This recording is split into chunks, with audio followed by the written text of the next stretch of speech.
The night sky shimmered with an otherworldly glow as I sat by my campfire, miles away from the nearest sign of civilization.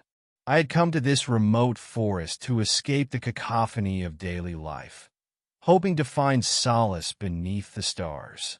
The crackling fire was my only companion, its flames dancing to a rhythm only nature understood.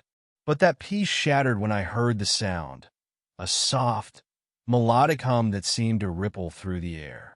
I looked up to see a figure emerging from the shadows, moving with a grace that was almost inhuman. She was tall, her skin shimmering faintly like moonlight on water, and her eyes glowed a luminous green. Her features were sharp yet delicate, a harmony of angles and curves that defied earthly logic.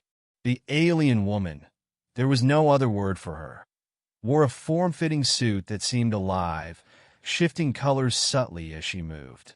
She stopped several feet from the fire, her gaze fixed on the flames. Her expression was unreadable, but there was tension in her posture, a coiled energy that set my nerves on edge. Slowly, she raised a hand, and I realized she was holding a sleek, metallic device that pulsed faintly. "Who are you?" I asked, my voice trembling despite my effort to sound composed. She tilted her head, the motion eerily bird-like, and then spoke. Her voice was a symphony of tones, as if multiple harmonies blended into one. "Signal of conflict," she said, gesturing to the fire. It took me a moment to understand. She thought the campfire was a sign of war. My mind raced. How could I explain to someone something so alien that this was a harmless source of warmth? "No," I said, shaking my head vigorously. I pointed to myself, then the fire. "Not war. Warmth. Light. Safe." Her glowing eyes narrowed, and she stepped closer, the device in her hand emitting a low hum. I held my breath, trying not to panic. She crouched by the fire, her fingers hovering just above the flames, as if trying to understand its nature. To demonstrate, I held my hands near the fire, rubbing them together to show its purpose. Then I pulled a marshmallow from my pack, skewered it on a stick, and held it over the flames. Her eyes widened slightly, the first sign of emotion I had seen. "Not war," I repeated, offering her the roasted marshmallow. She hesitated, then took it, studying it curiously before tasting it. Her reaction was almost childlike. Her eyes brightened, and her lips curved into what I could only describe as a smile. "Warmth," she said, mimicking my earlier word. I nodded, relief flooding through me. We sat in silence for a while, sharing the quiet crackle of the fire.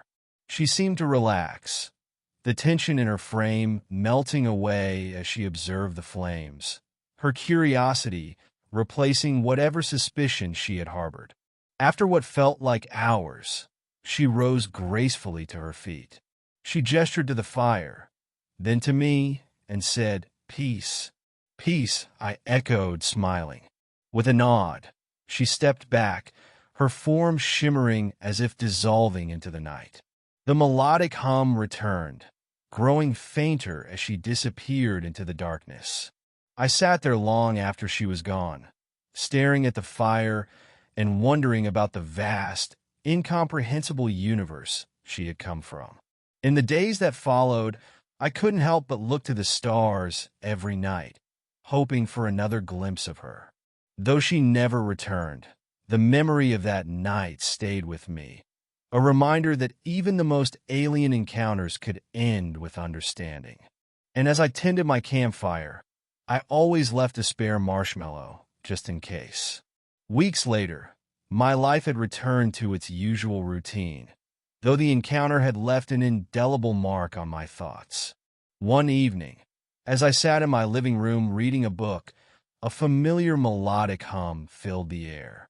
My heart raced as I rushed outside.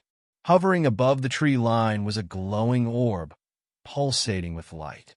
From its base descended a beam, and there she was, stepping out with the same fluid grace. This time, she wasn't alone. Two other figures accompanied her, their features similar yet distinct. They seemed to carry devices, not weapons, but something that hummed with energy. My first instinct was fear, but when she raised her hand in a familiar gesture of peace, I relaxed.